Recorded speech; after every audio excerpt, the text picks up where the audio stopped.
आघाडीचं एकंदरीत महाराष्ट्रामध्ये पाहता राष्ट्रवादी काँग्रेस पक्षाचा मुख्यमंत्री होणार आता राष्ट्रवादी पक्ष हे सर्व मान्य आहे. तुम्हाला राष्ट्रवादी काँग्रेस पक्षाचा मुख्यमंत्री मान्य आहे का? दिवसाचे स्वप्न कोणाला बघायचे असेल त्यांनी बघता येतात. त्याला काही कोणाला स्वप्न बघायला पैसे लागत नाही आणि काही सांगावे लागत नाही. खरं तर आता कुठल्याही निवडणुका नाही आणि खरं तर आज काँग्रेस पक्षाची भूमिका स्पष्ट आहे. काँग्रेस पक्ष जनतेचे प्रश्न घेऊन रस्त्यावरची लढाई लढतो आहे.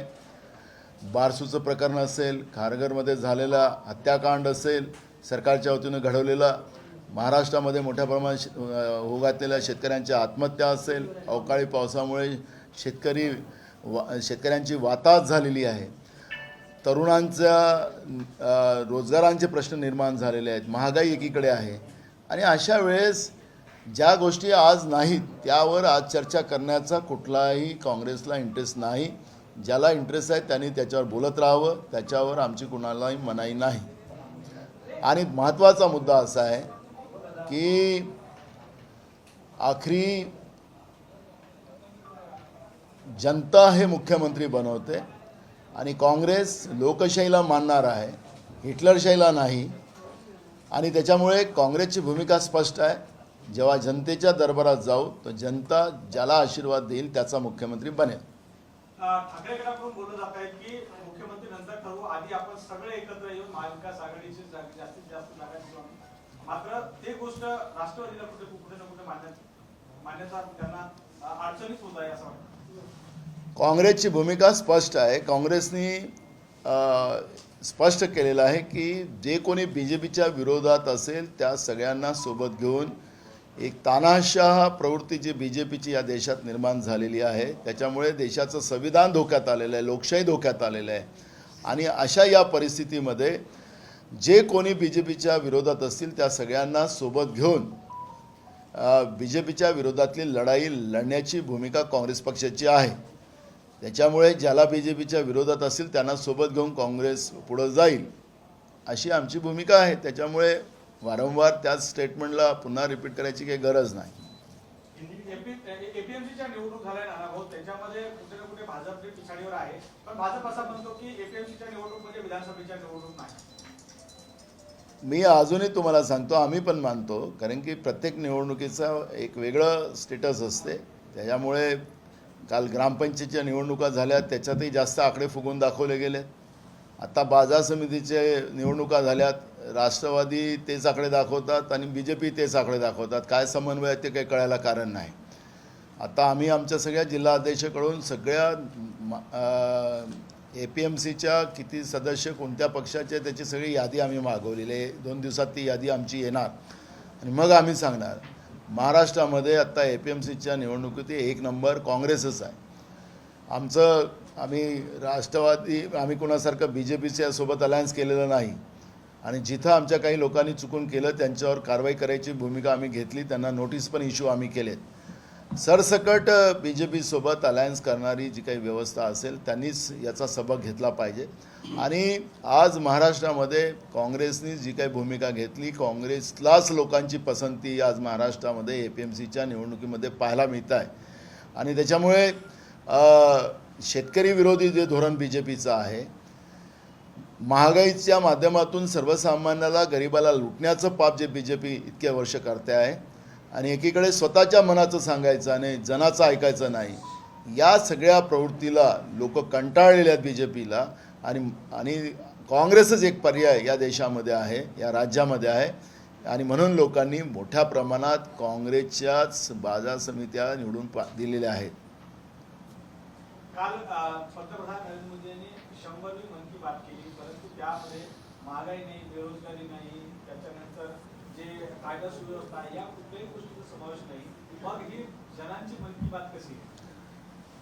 तेही मन की 100वी बात करत असताना जनतेचे पैसे जे घामाचे सरकारच्या तिजोरीत जातात त्याची उधळपट्टी ही सातत्यानं मन की बातच्या माध्यमातून ते करत राहिलेत. कालचं त्याला 100वा मन की बात करत असताना त्याचा तर एक सेलिब्रेशन पूर्ण देशामध्ये राज्यपाल भवनापासून तर त्यांच्या जिथं मंत्रिमंडळ आहे तिथं त्यांनी जनतेच्या पैशाची अक्षरशः लूट त्या ठिकाणी केलेली आहे. मन की बातचं कुठलाही फायदा या देशाच्या जनतेला झाला नाही.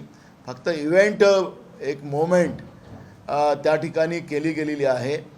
जनतेचे पैसे लुटायचे आणि आपलीच पाठ आपण थोपटायची, अशा पद्धतीच्या मन की बातला जनतेने आता नाकारायला सुरुवात केलेली आहे. त्याचा निकाल आता कर्नाटकाच्या माध्यमातून आपल्याला पाहायला मिळेल. कितीही काँग्रेसचे मतं विभाजन करण्याचा प्रयत्न केला तरी 150च्या वर कर्नाटकमध्ये त्या ठिकाणी काँग्रेस जागा जिंकेल.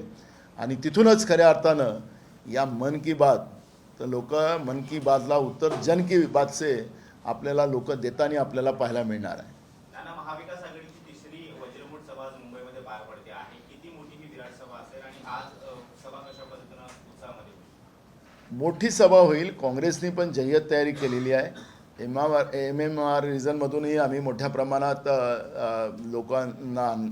लोक येतात आहेत. त्या पद्धतीची आम्ही मोठ्या प्रमाणात मोमेंट आम्ही त्या भागात उभी केलेली आहे. आणि त्याच्यामुळे मुंबई शहरातून काँग्रेस आणि MMR रिजनमधून मोठ्या प्रमाणात लोक येतील.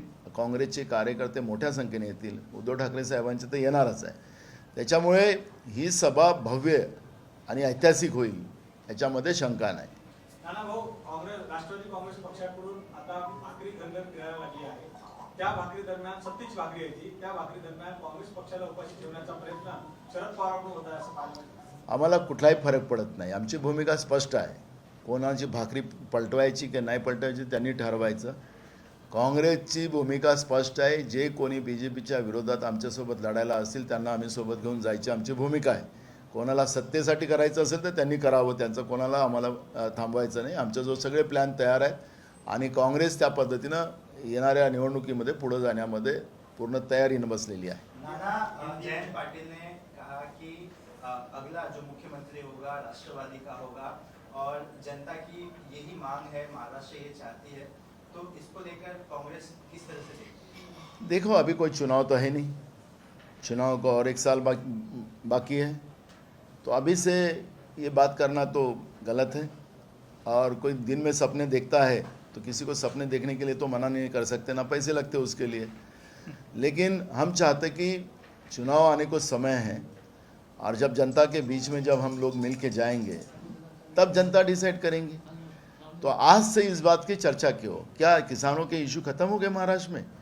गए 4 महीने से महाराष्ट्र में ओलावृष्टि हो रही है, अवकाली बारिश हो रही है, उससे किसान पूरा बर्बाद हो गया, तबाह हो गया. किसानों की आत्महत्या बड़े पैमाने में महाराष्ट्र में बढ़ चुकी है. क्या ये इशू खत्म हो गए? क्या युवा रोज आत्महत्या कर रहा है बेरोजगार की वजह से? ये इशू खत्म हो गए? खारघर में एक हिंदू संप्रदाय के कार्यक्रम में जिस तरह से लोगों को, संप्रदाय के लोगों को धूप में रखकर जिस तरह से हत्याकांड किया सरकार ने, ये कोई इशू नहीं है क्या? रिफाइनरी के मामले में वहाँ के लोगों को मारा जा रहा है, वहाँ का नेचर को ख़त्म किया जा रहा है कोकन का, ये इशू नहीं है? और महंगाई इशू नहीं है? ये इशू कांग्रेस के लिए है. ये कांग्रेस इस इशू को लड़ रही है. सीएम कौन किसको बनाना जनता डिसाइड करेंगी और इसके बारे में हम आज कोई भी बात नहीं करना चाहेंगे. किसी के जैसे हमको मुंगेरी लाल जैसे सपने हमको लाना नहीं है. नाना, अभी आपने थोड़ी देर पहले कहा कि कांग्रेस ही देश और महाराष्ट्र के लिए पर्याय है. क्या आप भी इंडायरेक्टली बता रहे हैं कि कांग्रेस ही अगर महाराष्ट्र को या देश को बीजेपी से, जिस तरह से आप कहते हैं बीजेपी से खतरा है, बचाने के लिए सबसे बड़ा पर्याय है, तो आप महाराष्ट्र में भी कांग्रेस को देखते हैं? पूरे देश के लिए, क्योंकि आज़ादी कांग्रेस ने मिला के दी.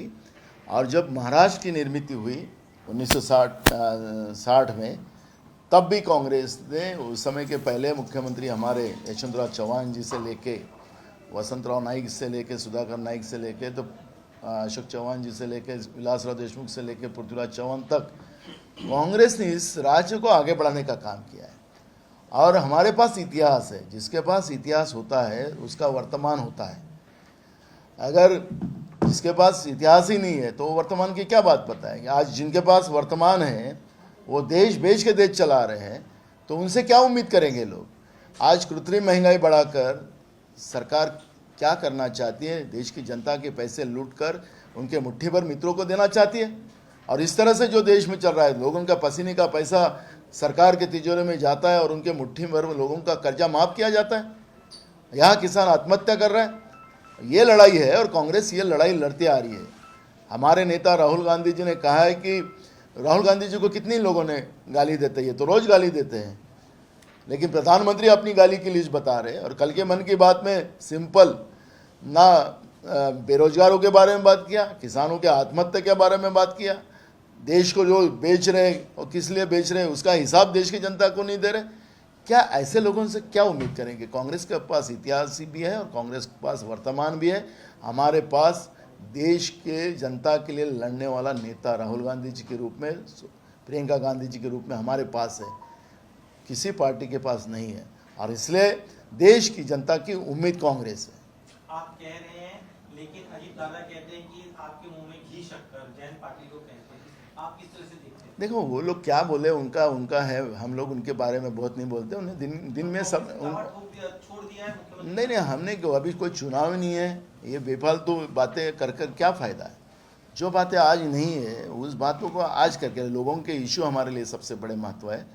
और हम किसान का इशू और युवाओं का इशू और गरीबों का इशू लेके लड़ रहे हैं, छोटे व्यापारियों का इशू लेके लड़ रहे हैं। कांग्रेस रोज़ रास्ते की लड़ाई लड़ रही है, सत्ता पक्ष के से रोज़ दो हाथ कर रहे हैं, हम हाथ मिलाने का पाप नहीं कर रहे हैं।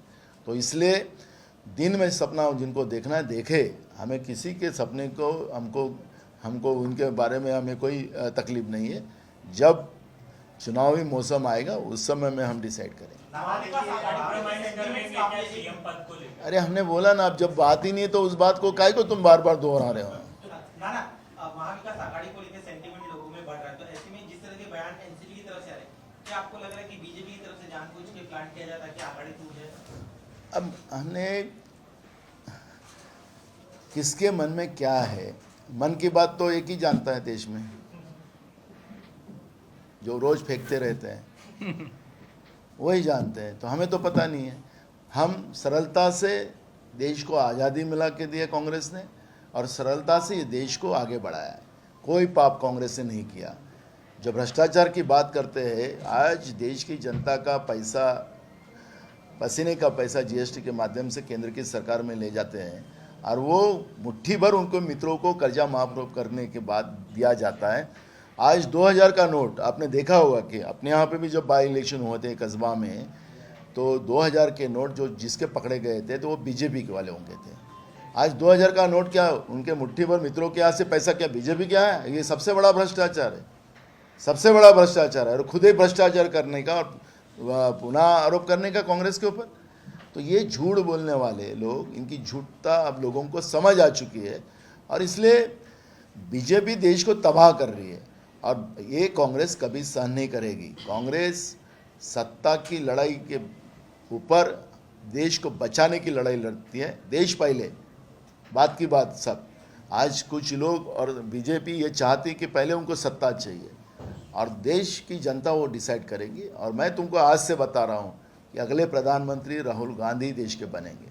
नाना, हम महाराष्ट्र की बात कर रहे थे, जैसे कि महाविकास आघाड़ी, आपने कहा जो बीजेपी के खिलाफ है वो हमारे साथ है, तो आपने इसको देखते हुए महाविकास आघाड़ी बनाई ताकि महाराष्ट्र में आप बीजेपी को टक्कर दे सकें। क्या महाविकास आघाड़ी में सब ठीक है, all is well in Mahavikas Aghadi? क्योंकि नेताओं के बयान अलग आते हैं, पोस्टरबाजी की जाती है। महाराष्ट्र की जनता अगर समझना चाहे कि महाविकास आघाड़ी में कोई एक नेतृत्व है, जैसा कि आपने कहा कि सत्ता के लिए नहीं, सत्ता से ऊपर सोचते हैं, तो यहाँ पे सत्ता के दावे किए जा रहे हैं, तो क्या इन सब चीजों का आप लोगों की जो प्लान ऑफ एक्शन है उस पर असर पड़ता है? हमने पहले ही कहा था कि हम एक विपरीत परिस्थिति में महाविकास आघाड़ी बनी।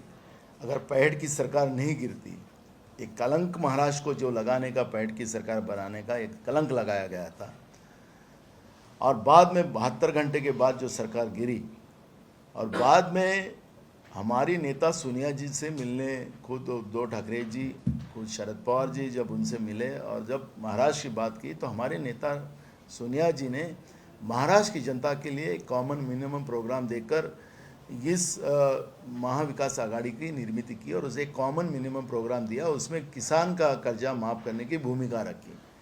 हमें मुख्यमंत्री नहीं चाहिए, हमें उप मुख्यमंत्री नहीं चाहिए, ये भूमिका रखने वाली हमारी नेता सोनिया जी जो त्याग की मूर्ति है।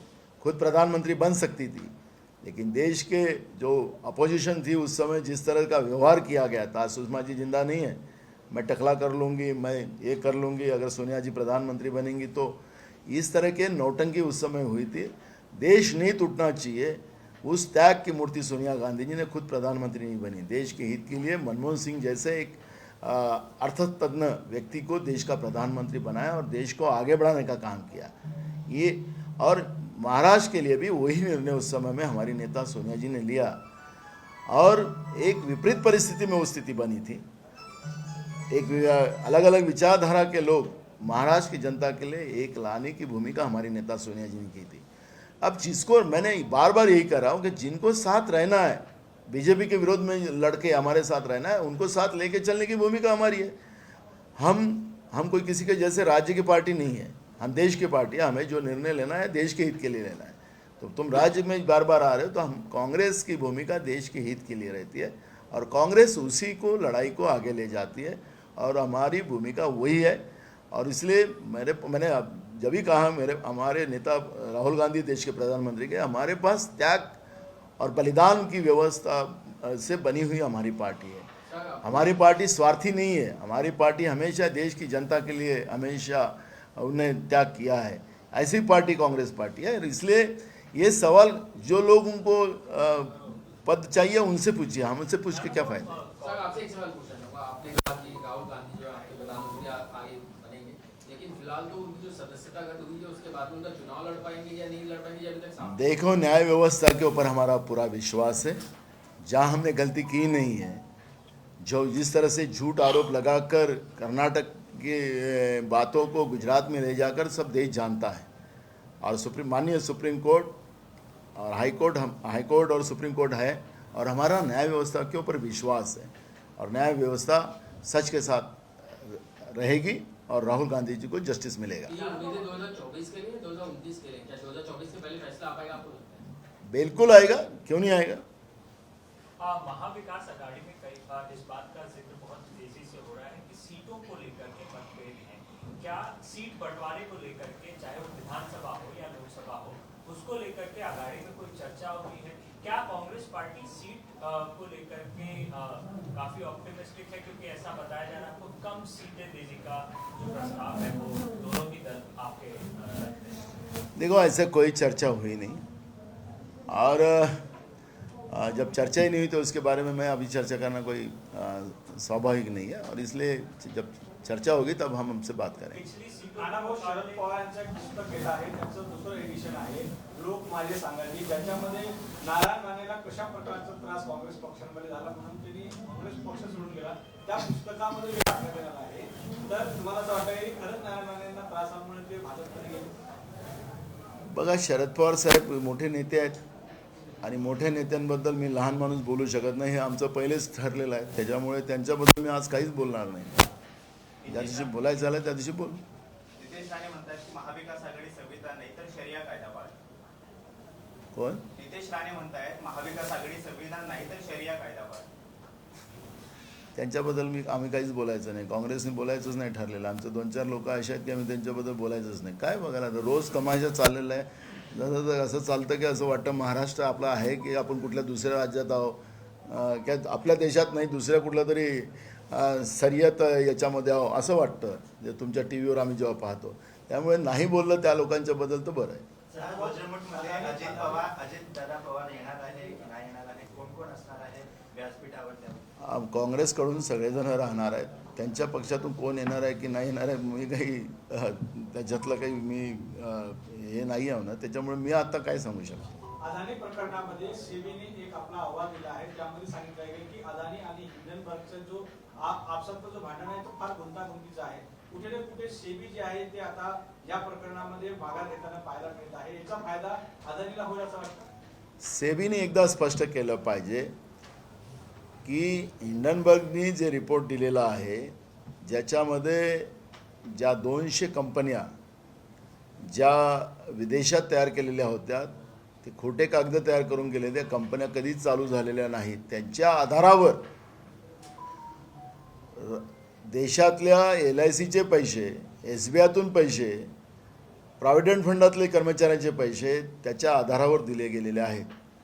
सेबीनं त्यावेळेस कुठली कारवाई केली? सेबीने हे सांगावं ना, हिंडनबर्गचं आणि अदानीचं काय भांडण आहे ते नंतरचा भाग होणार आहे। पैसे काढले गेले होते, त्या कंपन्या खोट्या होत्या, मग सेबी हे का सांगत नाही? सेबी नरेंद्र मोदीच्या दबावात आहे का, हा सवाल या निमित्तानं निर्माण होतो. जे मान्य सुप्रीम कोर्टाने सेबीला आणि RBIच्या व्यवस्थेला जे काही ताशेरे ओढलेले होते त्याचं काम करावं. देशाच्या जनतेच्या पैशाची सुरक्षा सेबीचं ही जबाबदारी आहे. पण सेबी समजा नरेंद्र मोदीच्या दबावाखाली येऊन या पद्धतीचं भूमिका मांडत असेल तर निश्चितपणे पितळ उघडं होईल.